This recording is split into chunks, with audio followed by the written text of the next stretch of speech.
Bonjour Nathalie, bonjour Internet. Bonjour Isabelle, bonjour tout le monde. Donc aujourd'hui, on se retrouve à nouveau pour une interview Mon métier adoré. Et donc aujourd'hui, je vais interviewer Nathalie, qui est issue à peu près du même métier que moi, donc conseillère en insertion professionnelle. Alors moi, j'ai occupé beaucoup de postes très différents, mais toi, c'est vrai que c'est ton expérience principale. Et suite à ça, bah, tu as créé ton activité donc, dont tu vas nous parler. Grâce à la gamification, tu aides les personnes en insertion professionnelle. Donc, super sujet qui me passionne parce que vraiment, aider les personnes à définir leur projet professionnel, à retrouver du travail, voilà, on a cette passion-là en commun, en tout cas toutes les deux. Donc, je vais te laisser directement prendre la parole, te présenter et nous raconter ton métier, ce que tu fais au quotidien, qu'est-ce qui te passionne dans ta vie professionnelle. À toi la parole. D'accord, merci Isabelle en tout cas de m'avoir invitée pour cette interview. Alors donc en fait j'ai été conseillère en insertion donc pendant pas mal de temps, pas mal d'années. Donc je cherchais absolument, on va dire, à avoir un métier qui ait du sens. Donc j'ai commencé rapidement dans le social et d'être conseillère en insertion, ça me permettait vraiment d'accompagner les personnes dans leur recherche d'emploi. Autant moi, j'avais quand même pas mal galéré pour trouver ma voie. Donc, je voulais un peu, on va dire, renvoyer l'appareil et permettre que les autres puissent aussi trouver leur voie professionnelle et savoir comment un peu trouver un emploi, trouver une formation qui puisse leur correspondre. Et donc, j'ai fait ça pendant 7 ans. Pendant 7 ans, donc j'ai commencé à La Réunion et puis je suis arrivée sur Paris. Et du coup, sur Paris, j'ai notamment découvert les escape games. Et là, je me suis découvert une passion. Mmh. Et en fait, j'ai toujours été, on va dire, admirative des personnes qui arrivaient à faire de leur passion leur métier. Et à ce moment-là, quand je me suis trouvé cette passion, je me suis dit, ah ben tiens, comment est-ce que je peux la lier, on va dire, à ma carrière professionnelle. Et en fait, je devais animer un atelier sur tout ce qui est technique de recherche d'emploi. Donc, comment est-ce qu'on crée son projet professionnel, comment est-ce qu'on crée un CV impactant, comment est-ce qu'on répond face à des réponses de pièges face aux recruteurs. Et je me suis dit, tiens, pourquoi pas commencer cet atelier qui est parfois pas très participatif. Et Mmh. je me suis dit, bah, tiens, on va commencer par un escape game. Donc, ça permettrait de mettre les personnes dans le bain, d'un côté un peu ludique. Et ça a plutôt bien fonctionné. Et c'est vraiment à partir de là que je me suis dit, ben tiens, pourquoi pas développer cette idée, le proposer à d'autres demandeurs d'emploi. Et c'est vraiment à partir de là que je me suis lancée dans l'aventure entrepreneuriale et que je me suis décidée à créer mon activité, notamment parce qu'elle n'existait pas encore à ce moment-là. Donc j'avais commencé à rechercher un peu les escape games côté pédagogique sur l'insertion professionnelle et j'en avais pas trouvé.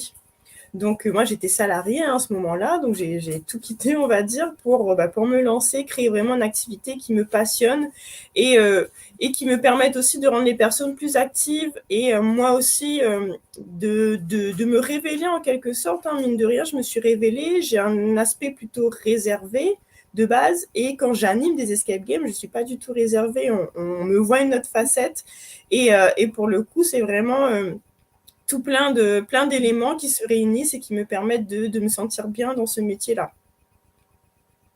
Ok, super.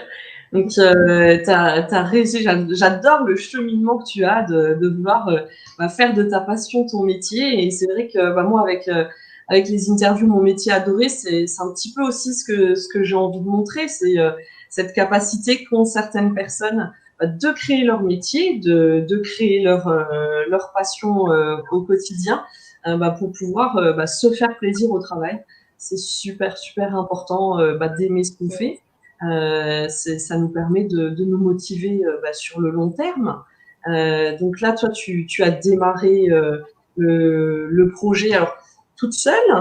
T'as fait comment pour créer tes escape games? Parce que, ok, donc t'as acquis des compétences comme conseillère en insertion, donc t'as plein de connaissances, t'as cette culture générale du milieu de l'insertion, tu connais les outils. Et comment t'as fait pour transposer ça en escape game? Alors déjà, c'est par le biais de ma curiosité de joueuse. Donc à chaque fois que j'allais jouer un escape game, je décortiquais chaque énigme, je décortiquais le scénario, je revivais la scène dans ma tête, en fait, et ça me permettait de me dire, ah oui, mais là, ils ont fait ça, ça a permis de débloquer ça. Donc, voilà, c'était vraiment un côté analytique que j'avais après chaque séance d'escape game. Et puis, je suis allée interroger des gérants d'escape game pour connaître un peu plus comment ça se passait. Voilà, une enquête métier, hein, comme je conseille aux personnes que j'accompagnais. Donc, je suis allée faire mes enquêtes métiers, notamment dans le monde de l'escape game. Et puis, j'ai lu des livres, j'ai fait des formations en ligne sur tout ce qu'on appelle game design, donc pour pouvoir créer des jeux. Et pour le coup, c'est vraiment de façon autodidacte que je me suis formée à la création d'escape game. Et c'est venu vraiment assez naturellement. Donc, je me suis rendu compte que j'avais une certaine créativité pour le coup que je ne soupçonnais pas chez moi pour créer les escape games. Et après, moi, j'étais contente. Hein. Je me disais, ah, mais c'est trop bien ce que j'ai vu là, l'énigme que j'ai construite, elle est trop bien. Mais oui, mais c'est face à moi. Donc, moi, je suis toute seule. Comme tu l'as dit, j'ai créé toute seule. Et vraiment, en faisant tester mes escape games face au public, c'est là que quand j'ai les retours qui me disent, ah, mais c'est vraiment bien fait, c'est vraiment bien pensé, c'est là que je me dis, oui, bon, bah, je pense que là, j'ai trouvé vraiment ma voie, j'ai trouvé ce pourquoi j'étais faite. Et c'est vraiment impressionnant de se dire que, ben, vraiment, moi, la créativité, c'était pas forcément mon truc avant. Et pourtant, je m'épanouis vraiment dans ça et j'arrive à avoir des idées, de l'imagination. Et même toute seule, pour le coup, c'est vrai que c'est assez compliqué d'être toute seule, d'avoir créé son entreprise toute seule et de s'être lancée dans un nouveau métier qui réunit plein de compétences dont on ne pense pas avoir. Mais finalement, je me rends compte que je les avais déjà en moi, mais qu'ils étaient enfouis et qu'il fallait que je trouve la bonne tâche, la bonne activité qui permette de la révéler. Voilà, de la révéler. Ok, super. Alors, du coup, tu as parlé de plein de compétences comportementales. Là, c'est vrai que souvent, moi, je demande aux personnes que j'interviewe quelles sont les qualités, les atouts qu'ils voient qui sont nécessaires de développer pour devenir le meilleur professionnel possible dans leur métier. Donc là, tu as parlé de créativité, tu as parlé de structure aussi, hein, parce que quand tu dis je suis allée voir des escape games, j'ai imaginé, alors c'est imaginer, c'est modéliser, quoi, c'est traiter l'information et pouvoir la reproduire, la transférer sur des autres données. Donc ça, c'est une compétence qui est très recherchée et qui est super intéressante par rapport à ton métier aussi. Donc, est-ce qu'il y en a d'autres des compétences comportementales que tu trouves indispensables pour ce que tu fais aujourd'hui? Oui, il y a une compétence vraiment importante, c'est l'adaptabilité.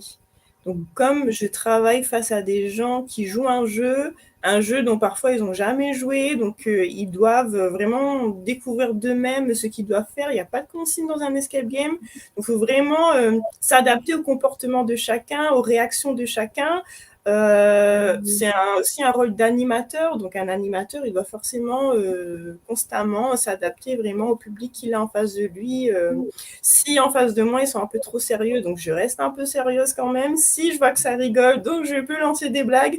Donc voilà, j'essaie vraiment de m'adapter pour le coup au public que j'ai en face de moi. Donc ça, c'est vraiment une compétence comportementale qui va être hyper importante. Hein. Donc c'est cette casquette de game master, de maître du jeu que j'ai et qui est vraiment importante dans le monde des escape games en tout cas. Et qui est également importante, que tu avais déjà développée par rapport à ton expérience de conseiller en insertion professionnelle, puisque chaque personne est différente, a un vécu différent, a des difficultés différentes par rapport à son accès à l'emploi et à ses expériences passées. Donc c'est vrai qu'on doit toujours travailler là-dessus et en tenir compte avec les personnes qu'on accompagne. Donc ouais, super. Et donc, alors, tu as fait une formation de conseillère en insertion professionnelle. Ça t'a permis d'acquérir les outils et la connaissance générale du milieu de l'insertion. Tes expériences ont complété tout ça.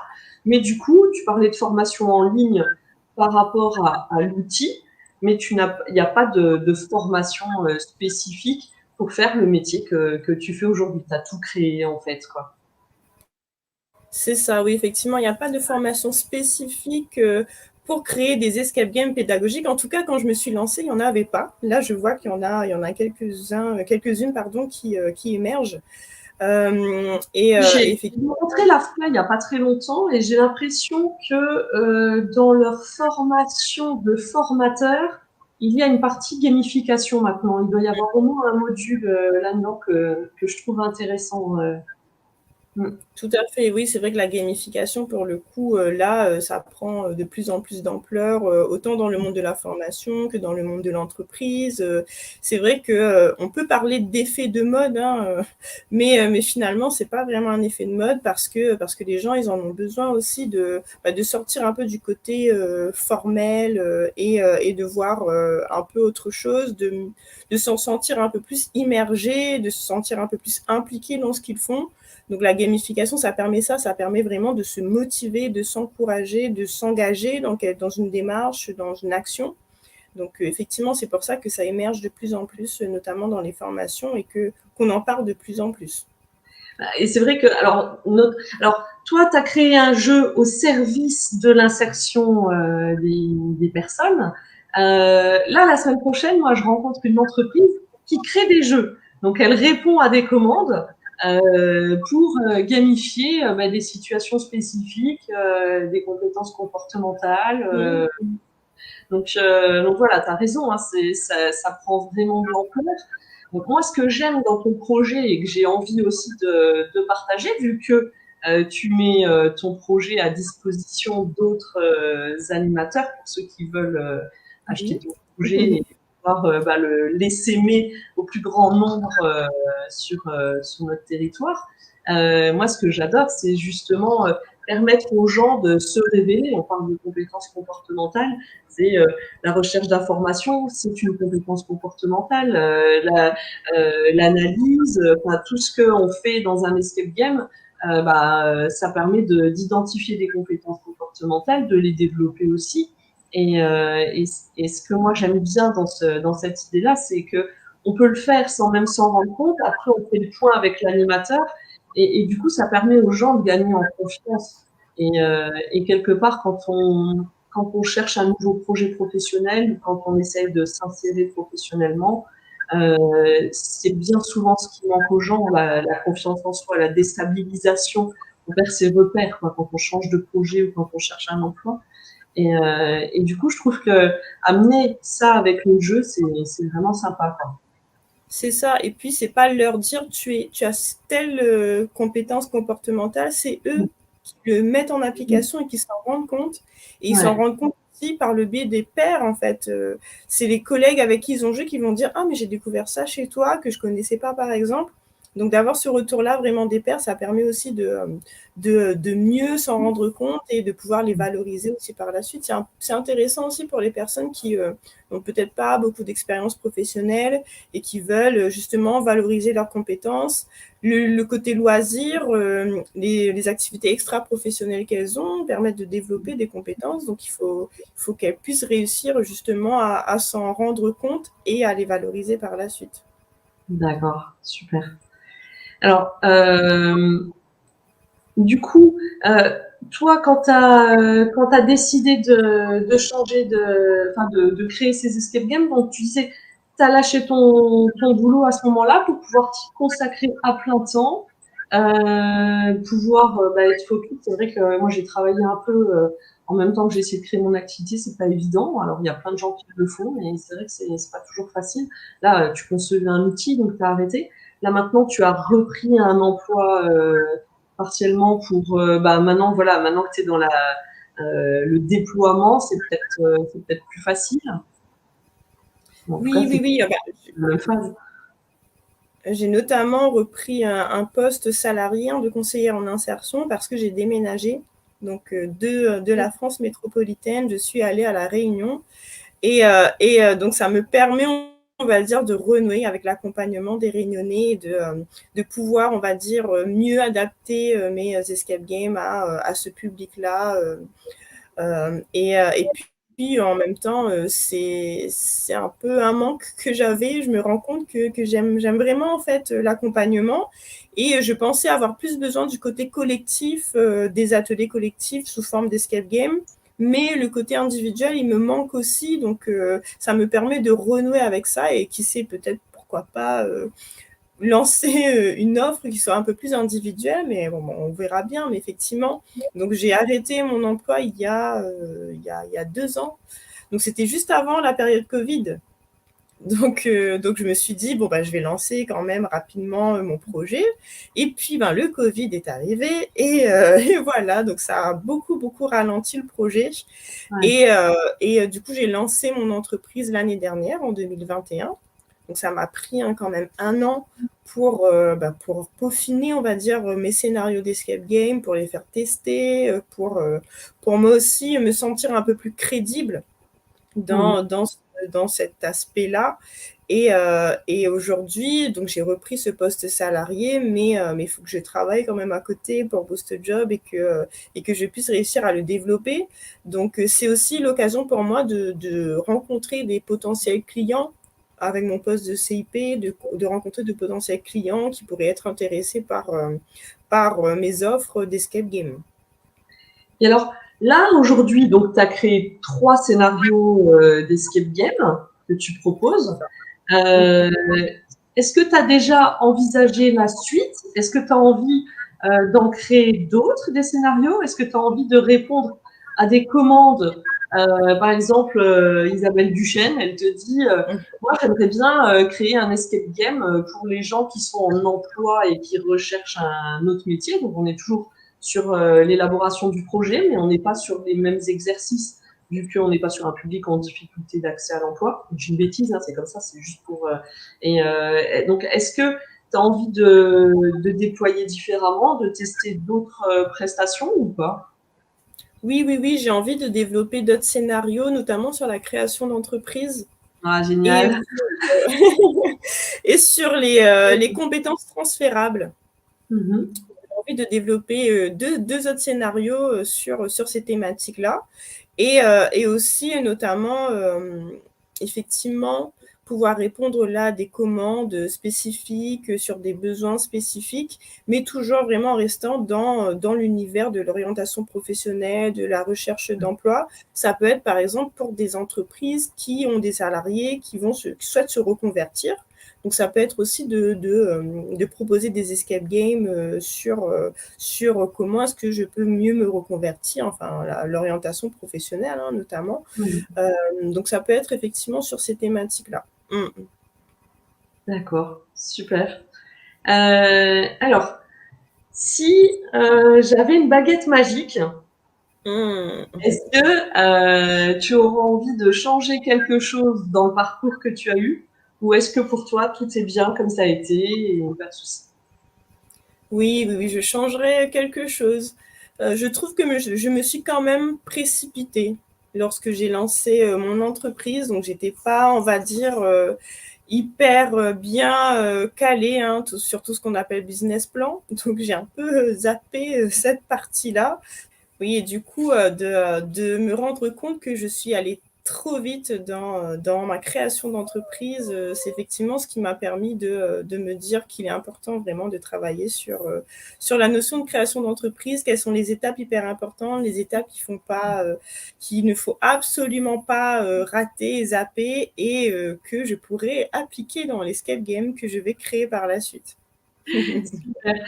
Mais c'est vrai que on a beau être des super techniciennes dans nos métiers, créer son entreprise, ben, ça s'improvise pas. Et même si on a l'impression qu'on va réussir avec l'activité, il y a quand même plein d'autres choses à apprendre.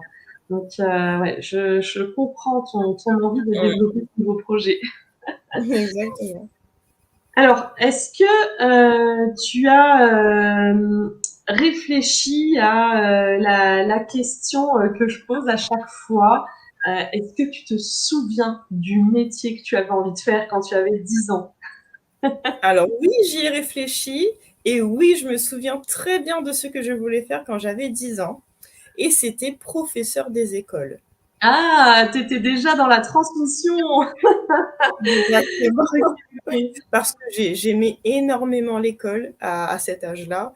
Et pour moi, c'était hyper important, cette transmission de savoir, d'apprentissage, la pédagogie. Je suis au collège tombée sur une prof de français qui était géniale et qui vraiment m'a encore plus donné envie d'être prof. Et bon, bah, j'ai lâché un peu hein, ce projet-là par la suite. Les réalités font que c'est pas forcément ce à quoi on s'attend. Hein.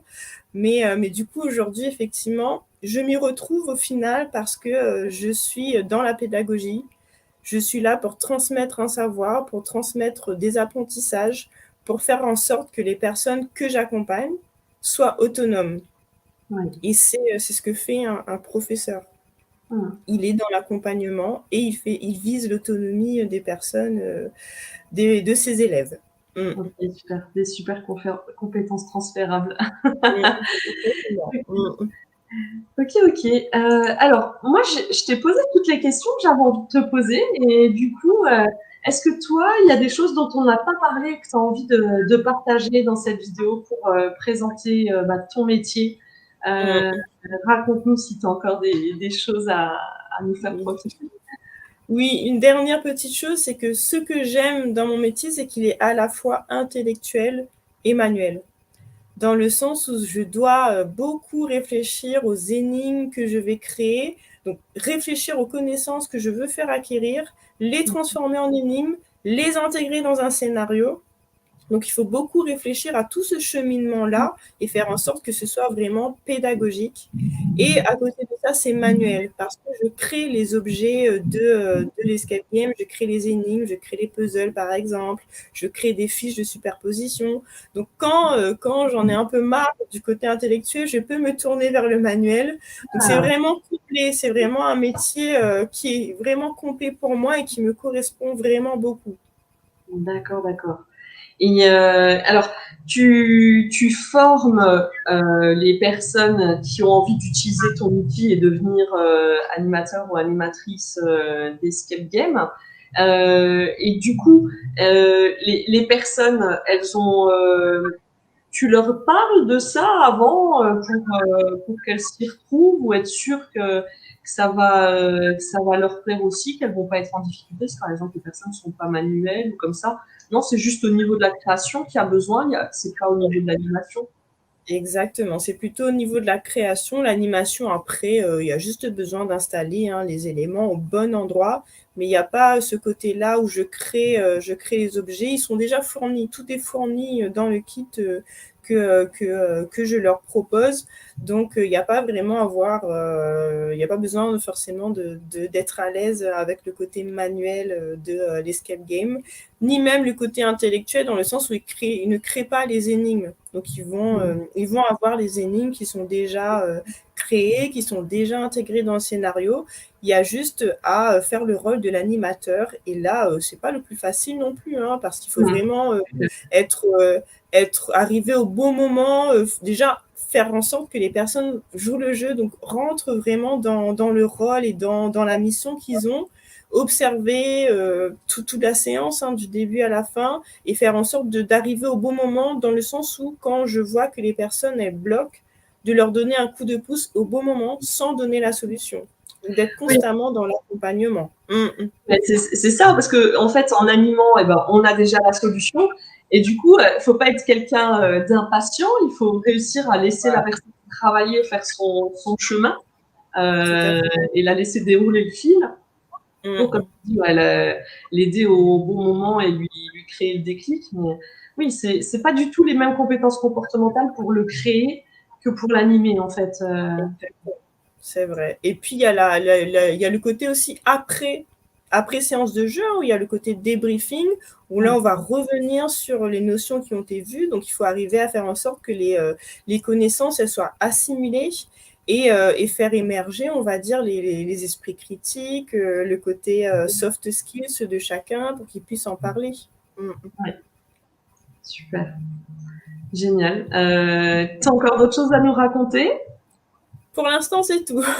Pour l'instant, c'est tout. Alors, on va mettre en commentaire sous la vidéo toutes les infos qui permettront aux gens de te contacter, soit parce qu'ils ont envie de faire un escape game, soit parce qu'ils ont envie d'en animer un ou travailler avec toi pour un autre projet.